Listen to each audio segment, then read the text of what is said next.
My name's Roy Hardy. If you didn't know me, I'm the Groundwater Hydrologic Program Manager for the Commission. A number of the commissioners are here with us today. We have William, Isla, and staff as well. We have Katie, Bill Tam, the deputy. Where are the other commissioners? We have Mike Buck, Kamana Beamer. Let's see. Milton's on his way. Milton is supposed to be here. Jonathan is going to be a little bit late. He missed the flight, I understand. And that will be it for today. We also have Lenore Oye and Paul Air from our staff, and Dan Dennison from DLNR, who will be taking the videotape, which will be available. He's going to be videotaping everything we go and see today. The first site we're going to go to is Aimakapa Pond. We didn't get to that last time, so we wanted to finish that up so you get a bigger picture of the entire park. And the park is going to say a few things about that and kind of lead us on down the beach here, and I'll turn it over to them in a second. But there's an update on the schedule. Site 3, which was looking at the spring down by Kailua Bay. We were out there last night actually taking some samples, trying to see how fresh that spring water was. But we came to find out that there's a event there. It's going to be very crowded. Actually, Ali'i Drive is closed as well. The event is some underpants run, so we forgot to bring enough suntan lotion, so we're going to skip that. And that'll give us some more time, so we take a little bit more time here, and then we'll after that go to the next site. So anyway, with that, I guess I'll turn it over to Sally. Okay, great, thanks. That's going to Aimakapa.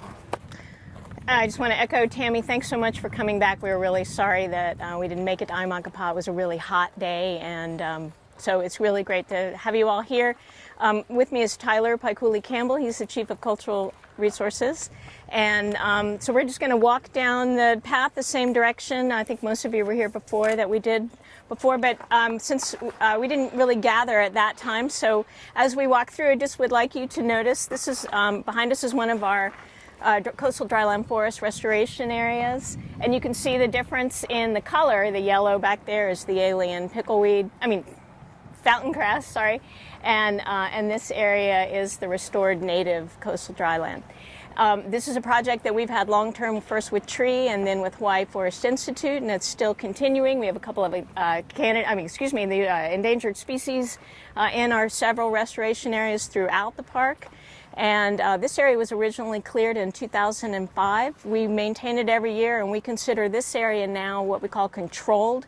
That means less than 1% of the species in here are alien invasive, so it's very minimal. But it took that yet long, 9 years, to get it to that point where it is considered restored.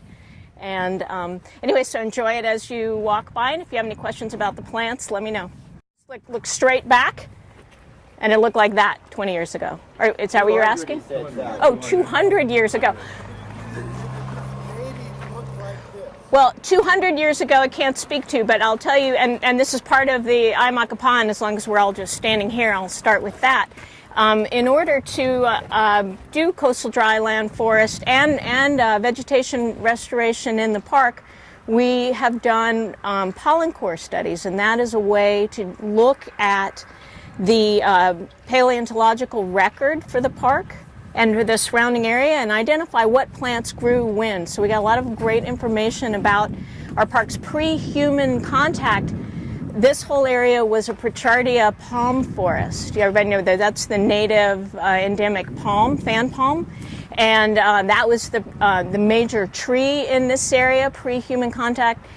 Pre-human arrival in the islands, and then there were a couple of low euphorbs, a couple of shrubby plants. So we've got some really great data on that. 200 years ago, so prior to Western contact, these native plants is what you would be seeing. Here? Yeah, right here. This is the native habitat for these plants. And the palm trees, and then you get what does it look like? If you add the palm trees, which we have several outplanted here and more elsewhere in the park, yep. The palms mostly got cut down for building materials, and up on the hillside when humans arrived here, there was a lot of clearing for agricultural purposes. majority And be of the- careful there, you scared me. The majority of the plants you see germinated from the natural seed bank. So once the non-natives were removed, they naturally germinated and came. So they're in the seed bank already. So this the main plant that you see out here is a hualoa. This is a medicinal plant. There's Ilima, there's Willy Willy, there's Ko'olau. Anyway, it's yeah. Well, it's definitely an iterative process. It would be a waste of your funds to clear and not be able to maintain. So we're and we have a very limited staff with which to do that. And so we clear new areas, and we don't clear them unless we're sure we're able to maintain them. And we are building. So we're just adding. You can see a heiau back here. So we've just added a 12-acre site around that, and then this year another big site, which will be right in that sort of that Keahou clump there. So we're connecting the areas. I can't give you, because it is a long. If you can clear them, but then if you let it go, it's going to go right back, and that's just not the best use of planning and funds. So it's a long-term process. So we've started. Yeah, we've got. This is not our only restoration area. When you drove to Keahou Fishpond last month, you went down another very large restoration area that's on either side of the road, and you could see the planters and the archaeological sites there. So they're there. We've got another in the middle part of the park that's restored. Some of the areas have to do with how you get money.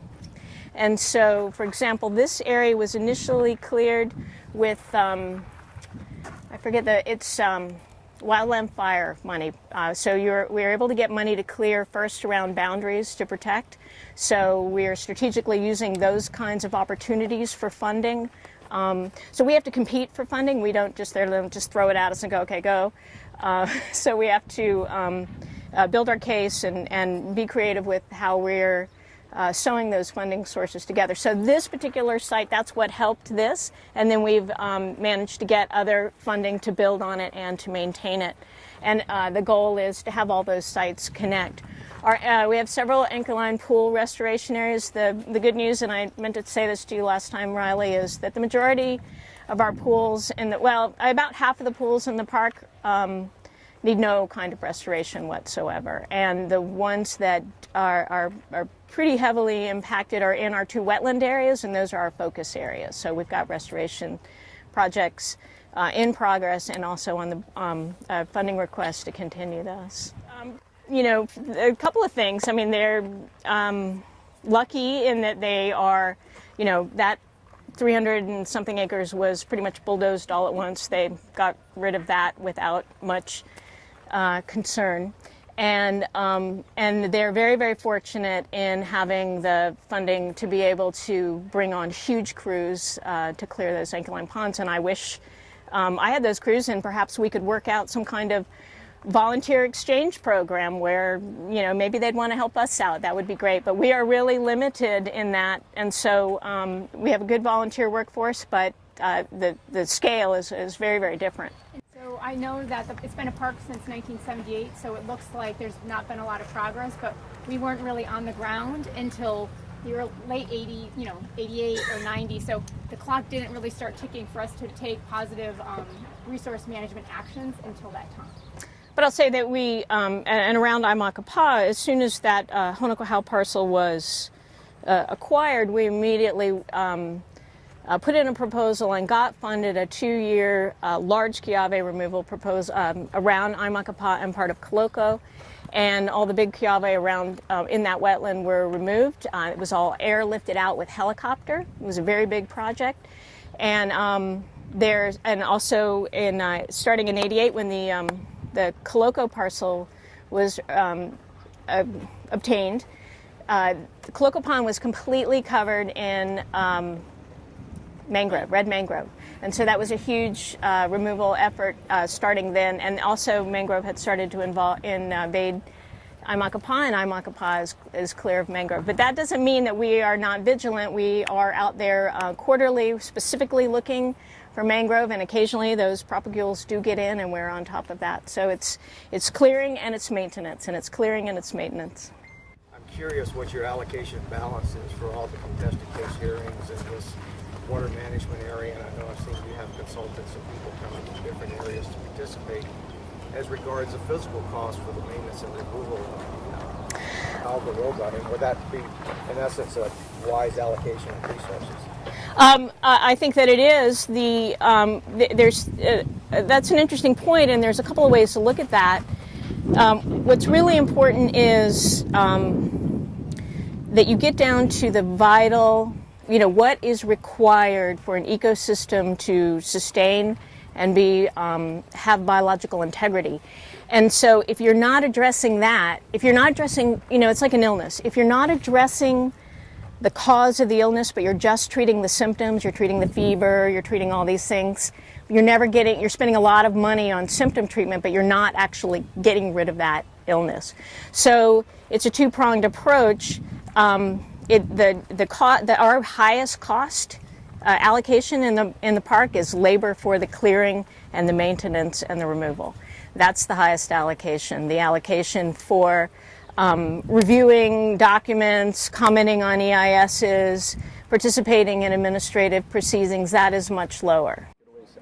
All right, well, welcome to Aimakapa Fishpond. It's a 30-acre wetland. About half of that is water, half of that is wetland area. It's a fairly shallow pond. It's a little more than 6 feet deep at its very deepest. Maybe it might be up to 12 feet in one spot. I would have to check. There's quite a level in many parts of the pond of built-up sediment. This pond is pretty fresh. It's 12 parts per thousand of salinity. And to give you a reference, seawater is 35. Okay, so on that scale, this is about 12, that's about 35. It's different depending on where you go. It's spring water fed in the back, all along the back. And it's the breeding habitat for the endangered Hawaiian stilt and the endangered Hawaiian coot. It is considered and has been listed by the U.S. Fish and Wildlife Service as a core wetland. And that means it's, excuse me, too much talking and walking at the same time. I got to catch my breath. Oh, I'm good, thanks. Core wetland, which means the service considers that critical to the recovery of those two species. And it is one of only 2 core wetlands. Well, I think there's, well, I'm reluctant to give numbers now because I'll be wrong. But I believe there's 2 core wetlands on the west side and 2 on the east side. Let's see, it's also a very important fish pond for migratory waterfowl. So these are northern shovelers, pintails, and a variety of that kind of waterfowl that come in on the flyway, and they winter here. And we've started to see some of our migratory shorebirds showing up along the way. If you saw several, we've got 4 main ones. And they're coming in. They've still got a little bit of their breeding plumage on from Alaska, and they kind of look cute. And they're going to get duller over the winter, and then they're going to start to pretty up again and go fly back. All of those birds are protected under the Migratory Bird Treaty Act. So this is also a very important habitat for them, as the only major wetland for them on this side. What else can I tell you about it? This pond had an infestation of red mangrove. Primarily in the northeast area, and that's been cleared. It's got ava and mullet in it. It has been, it's essentially, well, let me just point your attention down the beach there. You can see this, follow the sand with your eyes, and you'll see a rock outcropping there. That's an auwai, historic auwai, and there's a makaha in it. The grate is still in there. If we were to walk all the way down there, and I'm happy to take anyone who wants to go, but I won't torture you and make you, that end of the wetland has silted in. So we're losing ground as the organics come in. And so opening that would not, right behind the berm over there is not water. This, according to studies, appears to be a natural berm. There does not appear, based on a magnetic resonancing study done by scientists at Hawaii Volcano Observatory, there does not appear to be a rock wall under here, but they did find anomalies that would suggest other locations for Al Y. Usually with a fish pond, there is not just one Al Y. You would have more. So, but the formation of this pond, it's more, think of it as like a big ankyline pool. It formed from subsidence rather than, contrast that with Coloco Fish Pond, which formed by, it was an open ocean embayment, and a rock wall was built across that. So that's really an ocean origin environment, and this is really more of a freshwater origin environment. So the data that we have from our pollen core studies that I mentioned earlier indicate that, well, first let me back up. Geology. You see a lava flow up there. That's our youngest lava flow. It's about 1,500 years old. Surrounding Aimakapa on both sides is our oldest lava flow. It's 5,000 to 10,000 years old, and that's also, it's a Pahoehoe flow, and that is contrasted with that finger up there. So the bottom of the pond is really Pahoehoe. The island is sinking, and over time, this was above sea level, and it sank. Fresh water seeped in. Marsh formed. Peat formed about 500 to 600 AD, pre-human contact here, and it was primarily filled with, according to the data, sedge. And then over time, as the island continues to subside and water is flowing in, the pond formed, and then it was able to be used, had enough open water to be able to be used as a fish pond. It's easier, it's best to take care of visitors that come to the park, and whether it's from away or whether it's from here, but we got to take care of our people. And when you sit down and you have a clear mind of thought, it's easier to it's easier to explain yourself. For me, we're coming down here in the 60s, mid-50s to the 60s, and what you guys did here, it's amazing, because this pond wasn't like this, and I give you guys command for it, and which just proves that our aquifer is alive and well. I mean, look at this. I mean, this is unbelievable. I mean, we came here where the Akona had a house here. We used to launch our canoes and come in here, and you know, you post mentioned Alba and Mullet, the A'ama, and what was plentiful in here too was the Holy, you know, and it was very plentiful in here, and you know, I wish it'll be open up to the public again, where people can come and come practice, you know, but you know, until that day we just gotta wait. My mom always asks for Alba. She wants Alba, you know. My grandmother was born here, you know. We grew up with the Filipinos down here at the village here, and you know, believe me, the park, I love what the park do. When we go away in the mainland, we visit the parks, you know, but I think this is just a little on hand. There's no threat to the, and the studies that we see, you know, has improved that there is a threat to our aquifer here. So with that, I thank you folks, and I'll see you guys at 2 o'clock. My mom will be there to talk. Okay, thank you. Can I just follow